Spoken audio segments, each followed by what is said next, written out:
18 décembre 2020, votre journal du 13h sur Canal 3. Voici les titres de ce journal. Le président de la Cour suprême poursuit sa tournée d'échange avec les officiers de police judiciaire et les magistrats.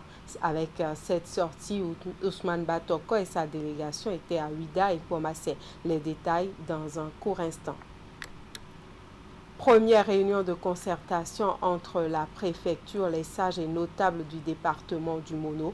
Les échanges se sont déroulés autour du thème « Rôle et responsabilité de la société civile dans le développement d'une nation et pour la paix ». Cérémonie d'hommage au directeur de cabinet du ministre de l'Agriculture, de l'Élevage et de la Pêche. Bonaventure Kwakanou reçoit les adieux de ses collaborateurs et de plusieurs personnalités de la République. Voilà pour le sommaire. Bienvenue. Merci de nous suivre. Après Cotonou dans le littoral, Alada et Tofo dans l'Atlantique, le président de la Cour suprême béninoise Ousmane Batoko s'est rendu à Ouida et Pomassé. C'est dans le cadre de la tournée initiée par la Cour suprême pour échanger avec les officiers de police judiciaire et les magistrats. Le compte-rendu de cette sortie est signé Asiongbon Kanyi Asiongbon et Moufid Sabouran. L'exercice est le même partout où le président de la Cour suprême, Ousmane Batoko, est passé. Dans la matinée du mercredi 19 décembre, sa délégation et lui sont allés au commissariat central de police de la ville de Ouida, où a eu lieu une séance d'échange. Puis, la visite les a conduits au tribunal de première instance de deuxième classe. La proximité que vous établissez avec la police judiciaire, avec la justice, me permet de vous y encourager et surtout de vous proposer que davantage d'attention soit attachée au service de la police judiciaire, de vos commissariats. Nous en avons besoin, nous autres, parce que sans la police judiciaire, la justice n'existe pas. Dans l'après-midi, c'est la commune de Pomassé qui a accueilli la délégation de la Cour suprême. Les échanges se sont déroulés avec les officiers de police judiciaire du commissariat d'arrondissement. Ici aussi, Ousmane Batoko a plaidé pour une justice qui ne fait pas peur aux justiciables. Cela exige un minimum d'engagement de la part de ceux qui ont pour mission d'assurer la sérénité au sein de la société, d'assurer les bons équilibres dans la confrontation des intérêts et dans les conflits de toute nature. À Ouida comme à Pomassé, le président de la Cour suprême n'a pas manqué de mettre l'accent sur l'instauration de la paix sociale. En bref et en images maintenant, atelier de formation des partis politiques et des membres de la Sénat sur les procédures de gestion et de contrôle des fonds publics. Les assises sont organisées par la Sénat avec pour but d'amener les acteurs de la chaîne des dépenses au sein des formations politiques à acquérir les bonnes pratiques en matière de gestion des fonds publics conformément à la loi portant financement des partis politiques en République du Bénin.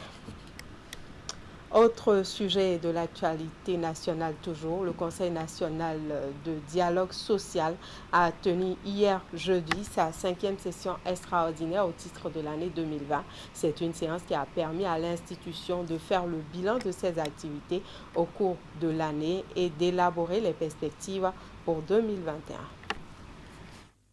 C'est à travers une 5e session extraordinaire que le Conseil national du dialogue social CNDS fait le bilan de ses activités au titre de l'année 2020.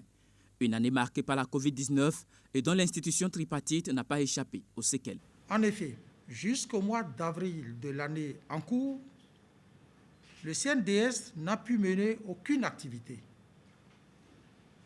Mais grâce à la résilience de ses membres, ce retard pris sur l'année a été comblé et de nombreuses activités ont été menées à la satisfaction des membres, des institutions de collaboration et des groupements socioprofessionnels qui ont bien voulu solliciter nos conseils et interventions.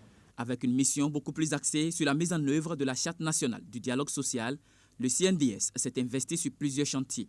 Outre l'organisation de ses activités statutaires, le Conseil a facilité des formations aussi bien des cadres de l'administration publique que des partenaires sociaux. Le CNDS a, au cours de l'année qui s'achève, mené de grandes actions. Ces actions sont les suivantes. La validation par l'Assemblée générale de l'étude sur la structuration du dialogue social au Bénin. La validation par l'Assemblée générale des manuels de procédure et d'organisation du CNDS. La présentation du point financier exercice 2019. Sur le plan du dialogue social, le Conseil a élucidé plusieurs événements et face aux hommes des médias, son président se dit satisfait de l'action du gouvernement pour la mise en œuvre des recommandations. C'est dans la prise de décision, dans les dispositions qui sont prises par rapport à un certain nombre de questions que nous remarquons si ce que nous avons eu à faire comme recommandations et autres sont prises en compte ou pas. Donc, je vais vous répondre que nous sommes entendus. Le CNDS est entendu et le gouvernement prend en compte ce que nous faisons. Pour 2021, le Conseil national du dialogue social entend poursuivre ses activités de renforcement des capacités des acteurs dans les secteurs publics et privés.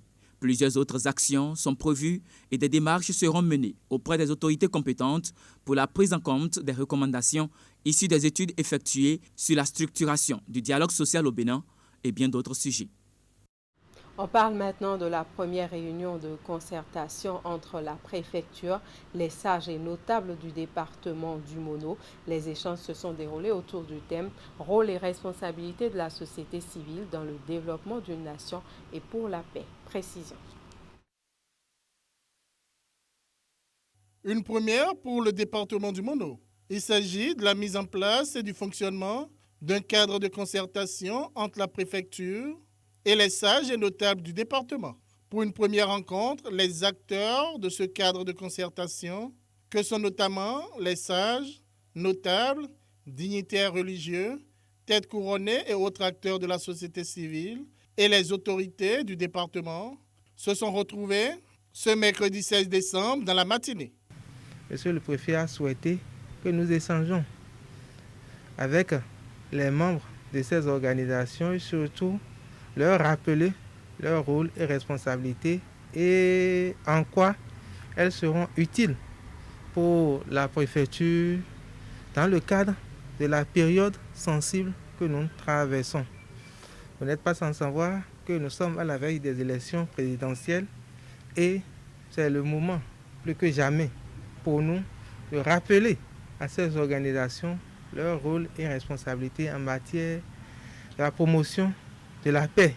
Cette séance de travail a porté principalement sur rôle et responsabilité de la société civile dans le développement d'une nation et pour la paix. Cette thématique animée, suivant des angles précis, a permis à Gilles Bachirou Koffé, directeur du Centre de promotion des organisations de la société civile, et à Lambert Ablo, directeur départemental de la police républicaine du Mono, d'échanger avec les participants.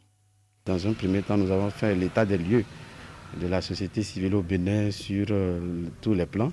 Et ensuite, nous avons abordé la problématique liée à leurs relations avec les pouvoirs publics. Ensuite, la problématique liée à leur financement. Et aussi, nous avons fait un tour vers les objectifs de développement durable qui sont le socle, pour ne pas dire la boussole, de tous les documents de politique. Il faut reconnaître que la mission de la paix et de la sécurité est une mission régalienne des professionnels de la sécurité que nous sommes, mais nous n'avons pas le monopole pour être seuls à assumer cette fonction. C'est ce qui amène à ce qu'on a dû entretenir les responsables des organisations de la société civile, les têtes couronnées, les chefs traditionnels, et les diverses structures qui interviennent dans cette synergie que nous avons coutume d'appeler la coproduction de la sécurité. Et l'apport fondamental qui est attendu de ces structures, de ces organisations, c'est d'abord aider à informer les masses, informer sur le civisme, sur le respect de l'ordre public, sur le respect du processus électoral, pour qu'il n'y ait pas d'atteinte à la paix et à la sécurité.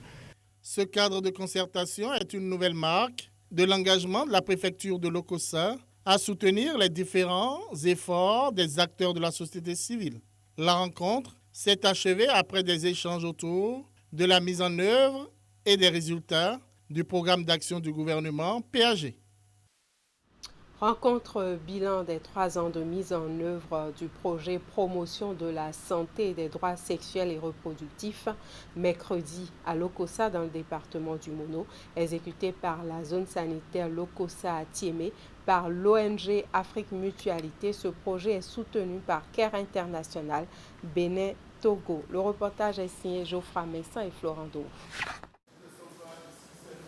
Le projet PSDSR, promotion de la santé et des droits sexuels et reproductifs, boucle 3 années de mise en œuvre dans la zone sanitaire Lokossa à Tiémé par l'ONG Afrique Mutualité. Cette réunion se veut un espace d'appréciation de ses résultats et de perspectives. Elle est trimestrielle et rassemble des parents d'élèves, des leaders communautaires, des enseignants, des autorités et membres des comités CSC.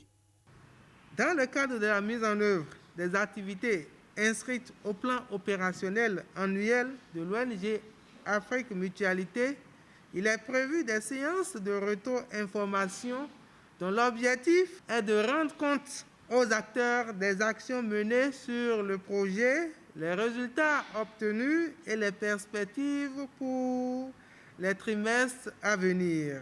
La particularité de cette présente réunion est qu'elle fait le bilan des activités réalisées par l'ONG Afrique Mutualité au bout des 3 ans d'intervention dans la zone sanitaire Lokossa à Tiémé. Le projet PSDSR est financé par l'ambassade des Pays-Bas et le gouvernement canadien. Il est mis en œuvre dans 19 villages des communes de Lokossa et d'Atiémé par l'ONG Afrique Mutualité, partenaire opérationnel de CARE International Bénin Togo.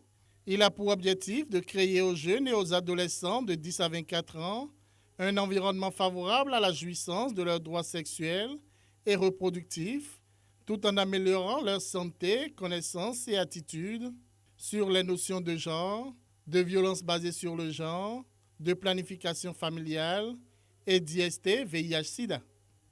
Afrique Mutualité, dans sa vision de promouvoir la santé sexuelle et reproductive des adolescents et jeunes, s'est engagée depuis 3 ans aux côtés des acteurs communautaires que vous êtes et a à son actif de nombreuses réalisations et des résultats satisfaisants obtenus grâce à ce partenariat fructueux. Au bout de 3 ans, donc, nous avons réalisé des activités que nous soumettons à votre appréciation à travers ce creuset. Le constat est que grâce à l'intervention de Afrique Mutualité, les cas de violence basés sur le genre ont considérablement diminué et les adolescents, les jeunes et les parents sont mieux informés de leur rôle et responsabilités dans la promotion de la santé et des droits sexuels et reproductifs. Au vu donc des résultats obtenus par l'ONG Afrique Mutualité, je me permets de la classer au premier rang des ONG dont les actions sont visibles et ont impacté positivement et durablement la vie de nos jeunes dans nos différentes contrées. Permettez-moi de témoigner notre gratitude à CARE International Bénin Togo pour son appui technique et financier et aussi à vous, chers partenaires, pour les efforts consentis tout au long de ces 3 ans de parcours riche en enseignements et témoignages. Une visite guidée des activités réalisées à travers La galerie Work a permis aux participants d'avoir une meilleure connaissance des résultats obtenus. Des observations et recommandations sont attendues, des travaux afin de permettre à l'ONG Afrique Mutualité d'améliorer sa stratégie d'intervention. Et à la fin des travaux, notre équipe de reportage s'est rapprochée de quelques acteurs impliqués dans la mise en œuvre du projet dans la zone sanitaire Lokossa à Tiémé par l'ONG Afrique Mutualité. Je vous invite à suivre leurs propos. Ce projet nous a permis d'éviter des grossesses non désirées, de savoir comment se comporter envers les hommes, les garçons, tout et tout.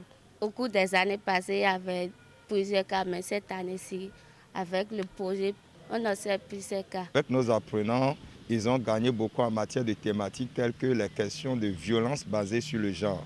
Ils ont gagné beaucoup en matière de l'éducation sexuelle.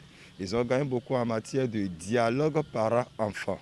Vous voyez, nous sommes dans des communautés où nos apprenants n'avaient pas la culture du dialogue avec les parents. Du coup, sur des questions un peu sensibles, il leur était difficile de se confier à leurs parents.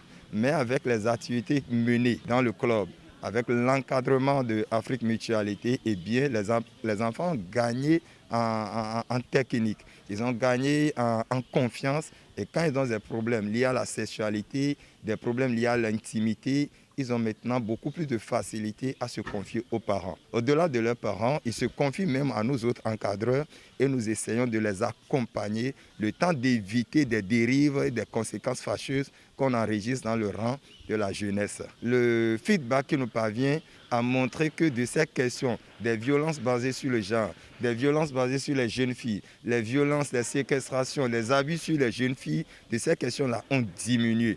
Du coup, les sensibilisations sont en train de porter. Maintenant, là où le problème demeure, c'est qu'il ne faut pas s'arrêter en si bon chemin. Et nous pouvons dire, sinon affirmer que globalement, les résultats ont été atteints. Nous pouvons noter entre autres la forte implication des leaders religieux, des leaders d'opinion, de certains acteurs influents dans les communautés qui ont pris part active à la mise en œuvre du projet. Cela nous a permis d'enregistrer les résultats que nous avons aujourd'hui et de façon vraiment concrète, nous pouvons dire aujourd'hui que les adolescents et jeunes engagent le dialogue avec leurs parents à la maison pour ce qui concerne leur santé sexuelle et reproductive. Vu que nous avons obtenu une phase d'extension qui court de janvier à juin 2021, nous pensons quand même approfondir beaucoup plus les activités avec les cibles dans les zones d'intervention et améliorer les résultats atteints. Le ministre chargé de l'enseignement secondaire, Maounion Kako, accompagné de l'ambassadeur de France près le Bénin, a procédé hier jeudi à la réception définitive et à la mise en service de 2 modules de 4 classes au profit du Collège d'enseignement général de Sékou. L'objectif est de mettre à disposition des apprenants des infrastructures appropriées et l'infrastructure a été réalisée grâce au projet d'appui à l'enseignement secondaire au Bénin. Voici le geste qui consacre officiellement la réception définitive et la mise en service de ces modules de classe entièrement équipés au profit des apprenants et enseignants du Collège d'enseignement général Sékou. L'ouvrage est réalisé par le gouvernement à travers le ministère en charge des enseignements secondaires, techniques et de la formation professionnelle. Pour ce qui concerne spécifiquement le CEG1 de Sékou, la consistance des travaux, il y a 2 modules de 4 salles de classe, 2 latrines à 4 cabines, 2 latrines à 2 cabines pour handicapés, 200 tables-bancs et 8 bureaux pour enseignants. Je remercie en conséquence toutes les autorités hiérarchiques et les partenaires ayant favorisé la réalisation de ces infrastructures que nous utilisons depuis 2018 et qui nous ont permis d'atteindre l'équilibre en matière de couverture des besoins en salle de classe.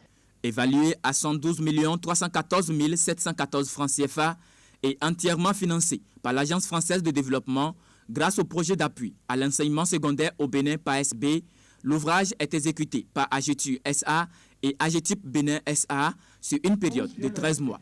Le PAESB visait au départ à permettre la réalisation, la scolarisation de 1200 élèves, dont 40% de filles, c'est important, grâce à la construction de salles de classe et de blocs de latrines. À 12 mois de la fin de ce projet, je crois que l'on peut se réjouir des résultats satisfaisants déjà engrangés et qui vont au-delà, bien sûr, du collège de Sékou. Les infrastructures que nous mettons officiellement en service aujourd'hui constituent des intrants au service de l'offre qualitative et quantitative du système éducatif de notre pays. À ce titre, la mise en service, de même que la mise en place d'un dispositif rigoureux de leur entretien et de leur maintenance, s'avère nécessaire. La réalisation de ces infrastructures constitue l'un des programmes phares du PAESB. Grâce à ce projet, 62 modules de 4 salles de classe avec 112 blocs de latrines sont réalisés dans 45 établissements dans les départements de l'Atlantique, du littoral, de la Takora et de la Donga. Le montant global de ces travaux est évalué à plus de 2 milliards de francs CFA dans les 4 départements pris en compte. Cérémonie d'hommage au directeur de cabinet du ministre de l'Agriculture, de l'Élevage et de la Pêche mercredi à Cotonou.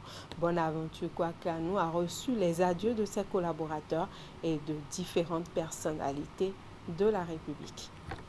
C'est un hommage mérité qui est ici rendu au directeur du cabinet du ministre de l'Agriculture, de l'Élevage et de la Pêche qui a rendu l'âme le 27 novembre dernier. La dépouille de Bonaventure Kwakanou mobilise ici une kyrielle de personnalités politiques du corps diplomatique accrédité au Bénin, de l'administration publique et bien d'autres.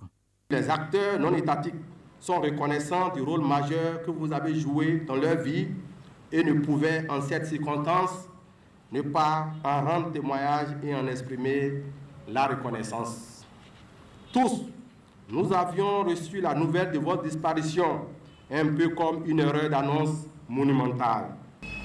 Monsieur le ministre, vous avez été là, du début à la fin. Vous avez suivi son cheminement vers la félicité éternelle. Vous avez été comme un frère pour lui et comme un père pour nous pendant toute cette période. Toute sa famille, mes frères, mes sœurs, nos mamans et nous-mêmes, ses enfants, eh bien, nous n'avons pas de mots pour vous exprimer notre reconnaissance.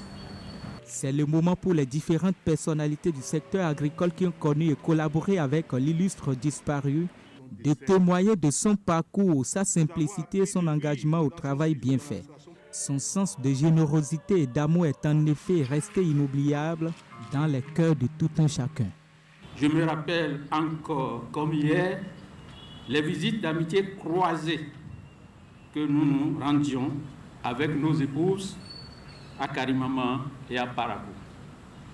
Sur le plan professionnel, compte tenu de son efficacité, de sa performance et de son ardeur au travail, il a été très tôt remarqué et affecté à Parakou en tant que chef service vulgarisation de la direction générale du Cadet Borgou, fonction qu'il a bien assurée. Au nom de tout le personnel de l'association interprofessionnelle du coton, je voudrais dire à Bonaventure merci. Merci pour ton amour du travail bien fait, ton attachement aux valeurs civiques et morales qui ont caractérisé ton passage au département analyse et prospective de l'AICI. Consultant national et international, tu as contribué au processus d'élaboration de la politique agricole au Bénin et dans la sous-région. Tu as su imprimer le goût du travail bien fait à beaucoup de jeunes du secteur agricole, aujourd'hui consultants ou cadres de l'administration. Nous nous souviendrons de ta force de persuasion au cours des ateliers de présentation des innovations institutionnelles pour appeler la conjonction des efforts aux fins de la mise en œuvre harmonieuse du cadre institutionnel et du développement agricole. Bonaventure Kwakanou occupait le poste de directeur de cabinet aux côtés du ministre Gaston Dossouri depuis 2017. Âgé de 68 ans, il est natif de la ville de Porto Novo, où il est inhumé le jeudi 17 décembre 2020. Eh bien, que l'âme de l'illustre disparu repose en paix, nos condoléances à toute sa famille, aussi bien famille personnelle que professionnelle. Un invité avant de mettre un terme à ce journal, M. Guigma Armel. M. Guigma, merci d'être sur notre plateau. Vous êtes responsable secteur Cotonou chez Canal+ Bénin et vous nous apportez de bonnes nouvelles de chez Canal+. Bien sûr. Alors, quelles sont les nouvelles de Canal+ en cette période de fin d'année? Déjà, bonjour à toi. Merci à tous les fidèles téléspectateurs de Canal 3. Merci également à tous les abonnés de Canal+, qui nous suivent actuellement. Il faut dire que pour cette fin d'année, Canal+ a énormément de cadeaux pour toute la population béninoise. Et quels sont ces cadeaux-là concrètement? On vient chez Canal+ pour récupérer des emballages ou quoi? Il faut dire que les cadeaux concernent dans un premier temps tous ceux aujourd'hui qui disposent d'un décodeur Canal+. Il faut dire que si aujourd'hui vous avez un décodeur Canal+ et que vous avez toujours un abonnement en cours, ou bien que votre abonnement soit expiré, dès que vous réabonnez, Canal+ vous donne 15 jours de toutes les chaînes. Donc vous avez plus de 200 chaînes si vous vous réabonnez aujourd'hui chez Canal+. Et ça, c'est l'offre sur le réabonnement, parce qu'il y a deux gros cadeaux. Il y a le paquet pour l'offre sur le réabonnement, et c'est de ça que vous venez de parler. Donc, à partir du moment où on renouvelle son abonnement, on peut bénéficier de tout le bouquet, de toutes les chaînes du bouquet Canal+. C'est bien ça? C'est bien ça. Sur combien de temps? Vous pouvez bénéficier de tout le bouquet sur 15 jours. Et tu l'as si bien dit, c'est dès que vous renouvelez votre abonnement, c'est-à-dire que votre abonnement soit expiré, ou que votre abonnement soit en cours, il vous suffit juste de vous réabonner à 5 000 francs par exemple. Et au lieu d'avoir l'abonnement de 5 000, vous aurez l'abonnement de 40 000 pendant 15 jours. D'accord. Deuxième offre, l'offre sur le recrutement. De quoi il s'agit? L'offre sur le recrutement concerne vraiment tous ceux-là qui aujourd'hui hésitent à souscrire à un abonnement chez Canal+. Donc pour permettre à tout le monde de passer de très belles fêtes en famille, Canal+ vous offre aujourd'hui le décodeur à 1 000 francs seulement. Il faut dire que c'est une première au Bénin, et pas seulement au Bénin, et même en Afrique, que le décodeur Canal+ HD passe à 1 000 francs. C'est-à-dire que si j'ai 1 000 francs et que je viens aujourd'hui dans une des boutiques de Canal+, je peux avoir le décodeur. Bon, oui et non. Oui et non, oui, d'accord. Donc oui, parce que j'ai le décodeur, mais après, pour le rendre fonctionnel chez moi, ça se passe comment? Oui, dans un premier temps, pour tous ceux-là qui disposent d'un décodeur SX2, le décodeur SX2, c'est l'ancien décodeur. Il faut dire qu'il y a le nouveau décodeur qu'on appelle décodeur Z4, qui vous permet d'avoir des images en haute définition, qui vous permettent également d'avoir un son en Dolby. Donc pour tous ceux-là qui veulent avoir ce décodeur et qui ont l'ancien décodeur, il leur suffit juste de faire une migration à 1 000 francs. Donc pour tout cela, si vous venez avec 1 000 francs en agence, vous pouvez repartir avec ce décodeur.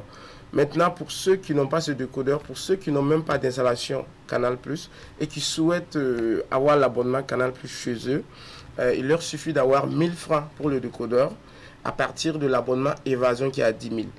Donc il faut dire qu'à 11 000 aujourd'hui, vous avez la possibilité d'avoir et le décodeur et un abonnement de 1 mois. Ça, c'est au cas où vous n'avez pas l'ancien décodeur. Exactement. Et vous arrivez à bénéficier alors de toutes les chaînes qu'il y a sur Canal+, à travers qui ces chaînes-là proposent justement différents programmes. On va parler un peu de ces programmes-là. C'est le week-end qui commence. Quels sont vraiment les programmes intéressants qu'on peut voir chez Canal+? Comme programme intéressant, déjà aujourd'hui, je vous invite, je vous donne rendez-vous à 19h55 sur la chaîne Canal+ Comédie pour suivre Parlement de Rire.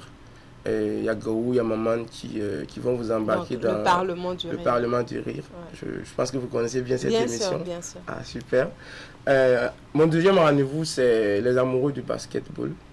Vous pouvez aller sur Canal+ Sport 1 pour suivre Canal NBA à partir de 19h55. Et à 19h30, je vous donne rendez-vous sur Canal+ Sport 2 pour suivre du football. Vous allez suivre Berlin contre Dortmund. Voilà, donc voilà quelques programmes intéressants. Hein. Il faut rester calé parce que c'est le week-end, vous passez de bons moments avec Canal+. On va finir rapidement avec un message à l'endroit de toutes ces personnes-là qui nous suivent. Ok, donc déjà comme message, c'est te dire merci de m'avoir reçu. C'est avec plaisir. Avec cet entretien également, c'est très constructif. Je t'invite ce soir pour le programme de 19h30, Parlement du Rire. J'invite également tous les téléspectateurs de Canal 3 à rester câblés à partir de 19h30 pour suivre ce programme-là. Maintenant, comme mot de fin, c'est inviter tous ceux-là aujourd'hui qui hésitent à souscrire un abonnement Canal+. Je vous invite dans nos points de vente les plus proches pour souscrire un abonnement à partir de 1000 francs. Cela va vraiment vous permettre de passer de très bonnes fêtes en famille et de fêter Noël ensemble. Parce qu'il faut dire qu'en début d'année, il y a eu beaucoup sur la crise du Covid et tout. Et c'est important chez nous à Canal de permettre à tout le monde de passer Noël ensemble. Voilà. Donc je vous invite à vous rendre dans nos agences pour souscrire à un de nos abonnements. D'accord. Merci pour toutes ces explications, pour toutes ces informations. Je rappelle, vous êtes Guigma Armel, responsable secteur Cotonou chez Canal+ Bénin. Avec vous, nous avons parlé des différentes offres promotionnelles qu'offre Canal+ à tous les Béninois en cette période de fête de fin d'année, surtout qu'il y a de bons programmes super intéressants. Il faut dire aussi que Canal 3 Bénin est disponible sur le bouquet Canal+. Bien sûr. Donc voilà, à tous ceux qui nous suivent, c'est la fin de ce journal. Je vous souhaite un très bon week-end. Merci d'être passé sur notre plateau. Merci à toutes et à tous de nous avoir suivis. Toute l'équipe qui m'accompagne vous remercie pour votre attention et votre fidélité. Donc restez toujours fidèles à la suite de nos programmes.